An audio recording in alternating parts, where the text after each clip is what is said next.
भाड़े की वजह से केवल उतार दिया गया। सबसे 710 रुपए लिए। तो कहती रही सरकार कि मजदूरों से टिकट का पैसा नहीं लिया जा रहा।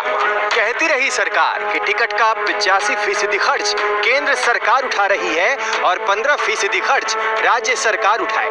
कहता रहा रेलवे कि टिकट का कोई पैसा नहीं लिया जा रहा, मगर इनके कहने के विपरीत मजदूर जो कह रहे हैं वो सुनना बहुत जरूरी है। ये मजदूर बेंगलुरु से हटिया पहुंचे हैं 900 रुपए देकर। उसको बस का टिकट दे लेता 900 में जी। उसके बाद ट्रेन में बैठे फिर टिकट दिया। कितना पैसा लगा था? 900 रुपया। मतलब टिकट पर किराया लिखा है 760 रुपए, मगर थाने में मजदूरों से वसूला गया 900 रुपए। इसी व्यथा से अमरावती से लखनऊ पहुंचे मजदूर भी दो चार हुए। इन मजदूरों से भी टिकट का पैसा वसूला गया।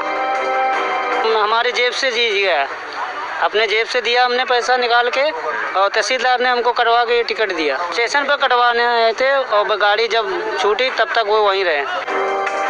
गुजरात से भी मजदूरों का एक जत्था मुजफ्फरपुर पहुंचा, मगर दुर्भाग्य से इन मजदूरों से भी टिकट का पैसा वसूला गया। हम लोग कटाए हुए पैसा दिए हैं जी।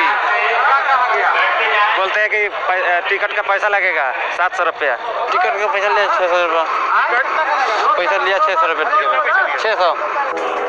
तो कुल मिलाकर बात यह है कि केंद्र सरकार की बातें अपनी जगह, रेलवे का बयान भी अपनी जगह, मगर कुछ राज्यों में अपने घर जाने वाले मजदूरों से टिकट का पैसा लिया जा रहा है। सवाल ये है कि जो मजदूर मजबूर हैं, जिनके पास खाने तक के पैसे नहीं हैं, उनसे राज्य सरकारें पैसे क्यों वसूल रही हैं? आज तक ब्यूरो। उधर यूपी और मध्य प्रदेश में भी कोरोना बेलगाम है। लॉकडाउन 3 के बावजूद इन दोनों राज्यों में कुछ सहूलियत दी गई, मगर यूपी में सरकार ने साफ कह दिया है कि सहूलियत का मतलब ये बिल्कुल नहीं कि नियम तोड़े जाएं। इसीलिए नियम का पालन करें वरना कार्रवाई होगी।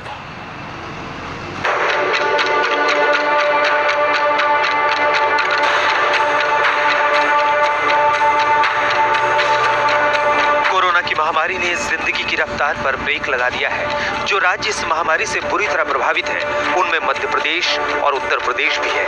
उत्तर प्रदेश में 2766 से ज्यादा संक्रमित हो चुके हैं। संक्रमण से मरने वालों की संख्या यहां 50 से ज्यादा हो चुकी है। यही वजह है कि यूपी सरकार ने साफ साफ कह दिया है कि सोशल डिस्टेंसिंग का पालन हर हाल में करना ही पड़ेगा, वरना कार्रवाई होगी। गृह भाग के हॉटस्पॉट्स के एरियाज में निरंतर प्रभावी कार्रवाई की जा रही है और अब तक 37,136 FIR दर्ज कर दी गई हैं।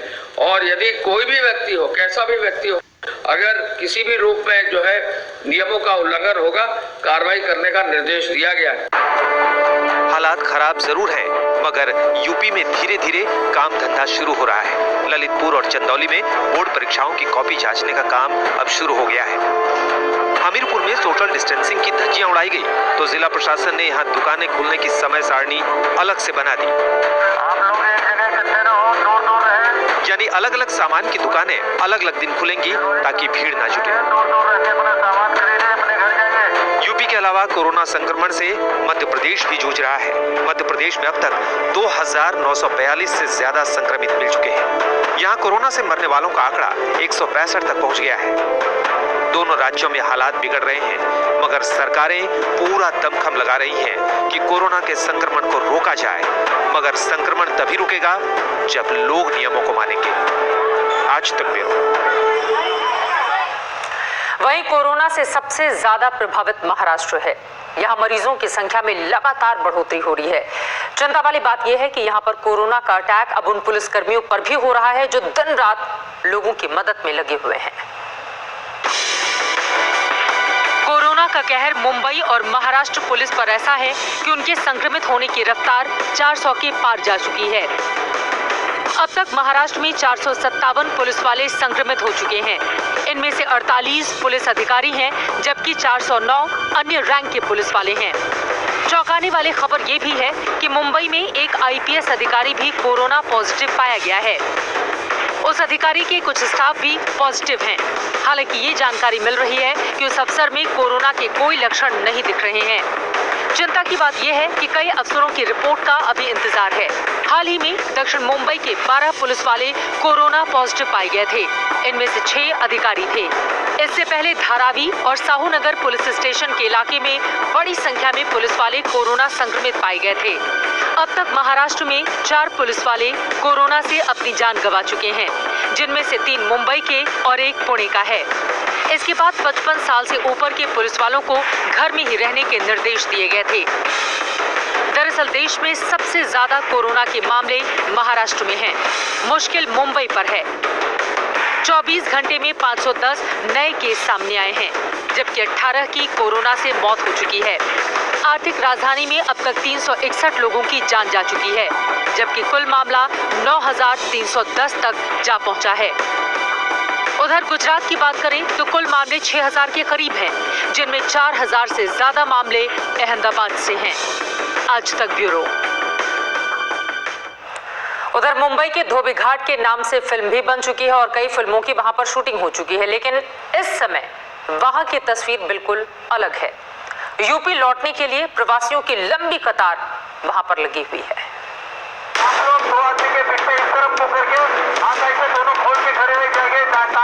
ये मुंबई का धोबी घाट है, जहां पुलिस वाला मजदूरों को सोशल डिस्टेंसिंग की हिदायत दे रहा है। सबका मेडिकल हो जाएगा, आप टेंशन मत ले लो। बॉलीवुड की कई फिल्मों में इस धोबी घाट का जिक्र आया है, लेकिन कोरोना काल में यहाँ कामकाज ठप है और प्रवासी मजदूर यूपी के गोरखपुर और दूसरे शहरों गांव में अपने घर जाना चाहते हैं। हालांकि इससे पहले उन्हें अपना मेडिकल टेस्ट कराना जरूरी है। सर गोरखपुर जाने का है और इसके लिए मेडिकल करा रहे हैं। खाने पीने का बहुत थोड़ा प्रॉब्लम हो रहा है, इसके लिए हम लोग घर जाना चाहते हैं अपने। 200-300 रुपया ले रहे हैं मेडिकल करने का। आज 1 महीने से काम बंद है, हम कहाँ से वो पैसा लाए सर? सब कुछ हमको कम दे, घर पे खाने को तो मिलेगा आराम से। इधर कोई दे रहा है एक टाइम खाना, कोई नहीं दे रहा। कितने जन भूखे उपास सो रहे इधर। टेस्ट के बाद भी मजदूरों को ट्रेन से नहीं बल्कि बस से जाने को कहा जा रहा है, जिसके लिए इनके पास किराया नहीं है। पुलिस चौकी पे फार्म भी नहीं ले रहे, बोले ट्रेन का नहीं लूंगा, बस का प्राइवेट का बुक कराओ। कहाँ से पैसा आएगा? और सर पैसा नहीं जाएगा तो हमें बस से कैसे जाएगा? बस से बहुत ज्यादा महंगा हो जाएगा। उतना पैसा भी नहीं है ना सर, जब बस से हम लोग जाएंगे। अब खाने के लिए अगर प्रॉब्लम है तो बस से कैसे जाएगा सर? 8-10 हजार पगार है सर, उससे 8-10 हजार पगार में 1 महीना खाए तो कितना, और घर प्लस घर पे भी भेजे थोड़ा बहुत। मुंबई समेत दूसरे शहरों में जहां शराब की दुकानों के बाहर भीड़ लगी है, वहीं महालक्ष्मी के इस प्राइवेट क्लिनिक के बाहर मजदूरों की भीड़ लगी है और डॉक्टर दिन रात उनकी जांच में जुटे हैं। एक तरफ जहां पर देश में हमें शराबों की दुकानों के बाहर लंबी लाइनें दिख रही है, वहीं पर दूसरी तरफ हजारों की तादाद में जो मजदूर है वो अपने घर पर वापस जाने के लिए डॉक्टर्स के क्लिनिक के बाहर लंबी कतारों में खड़े हैं। इस वक्त हम मुंबई के महालक्ष्मी इलाके में मौजूद है और यहाँ पर सुबह से ही आप देख सकते हैं लंबी कतारें आप देख सकते हैं। यहाँ पर आप यहाँ पर देखिए, आपको मैं यहाँ की तस्वीरें दिखाऊंगा। लंबी कतारें, जहाँ तक आपकी नजर जाएगी वहां तक आपको सिर्फ और सिर्फ लोग नजर आएंगे। यहाँ पर यहाँ करीब 15,000 प्रवासी हैं, लेकिन अब तक मुंबई से एक भी ट्रेन नहीं खुली है। महाराष्ट्र सरकार इसके लिए यूपी सरकार को जिम्मेदार ठहरा रही है।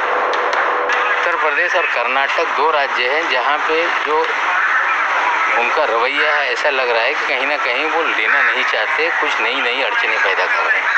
बाकी राज्यों में इतनी अड़चनें नहीं है। बिहार स्मूथली चल रहा है, राजस्थान स्मूथली चल रहा है, मध्य प्रदेश स्मूथली चल रहा है, बंगाल की भी ट्रेन जाने वाली है। तो हमें लगता है ये 2 राज्य हैं, कर्नाटक और उत्तर प्रदेश, जहाँ पे कुछ गड़बड़ियाँ हैं। या तो वो लेना नहीं चाहते या जानबूझ के अड़चनें पैदा करते हैं ताकि लोग ज़्यादा ना आए। अब तक महाराष्ट्र से 8 ट्रेन खुल चुकी हैं, लेकिन ये सभी नासिक, भिवंडी, अकोला, वसई और नागपुर से खुली हैं। मुंबई के हजारों प्रवासी मजदूरों को आज भी अपने घर भेजे जाने का इंतजार है। सौरभ वक्तानिया के साथ कमलेश सुतार, मुंबई, आज तक। उत्तर प्रदेश के मुख्यमंत्री योगी आदित्यनाथ ने आज एक ऐप जारी किया है। इस ऐप की शुरुआत करते हुए सीएम योगी ने कहा कि आयुष कवच नाम का ये ऐप लोगों की सेहत से जुड़ा है। इस ऐप के जरिए लोगों को स्वस्थ रहने के नुस्खे समझाए जाएंगे। उसकी तस्वीरें भी हम आपको दिखा रहे हैं जब मुख्यमंत्री की ओर से आयुष कवच ऐप को जारी किया गया। यह आपकी सेहत की सुरक्षा करेगा, सरकार की ओर से इस बारे में पूरी जानकारी दी गई है। वहीं आपको बता दें, एक तरफ जहां भारत सरकार का आरोग्य सेतु ऐप है, वहीं ये दूसरी तरफ मुख्यमंत्री योगी की ओर से आयुष कवच ऐप लोगों को सेहतमंद बनाए रखने के लिए लॉन्च किया गया है। उधर आज जम्मू कश्मीर की 3 फोटो पत्रकारों को पुलित्जर पुरस्कार दिया गया है, जिसके बाद राहुल गांधी ने तीनों को ट्वीट करके बधाई दी। राहुल के बधाई से विवाद पैदा हो गया। बीजेपी प्रवक्ता संबित पात्रा ने राहुल गांधी से पूछा कि क्या वो कश्मीर का दुष्प्रचार करने वाले लोगों के साथ हैं। दरअसल एक फोटो पत्रकार ने अपनी खींची हुई तस्वीर में भारत के कब्जे वाला कश्मीर का कैप्शन डाला हुआ था। इसी के बाद विवाद शुरू हो गया और बीजेपी राहुल गांधी पर हमलावर हो गई।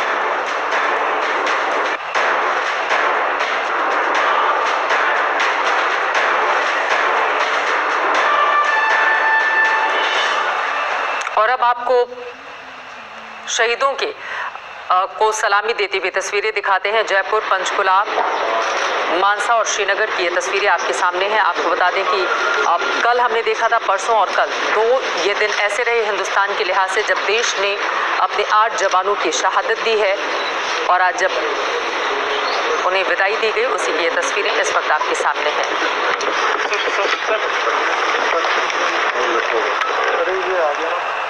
नम आंखों से सभी अंतिम विदाई दे रहे थे। हंदवाड़ा के शहीदों को सलाम। एक छोटे से ब्रेक के बाद फौरन लौटेंगे। देश तक में बस इतना ही।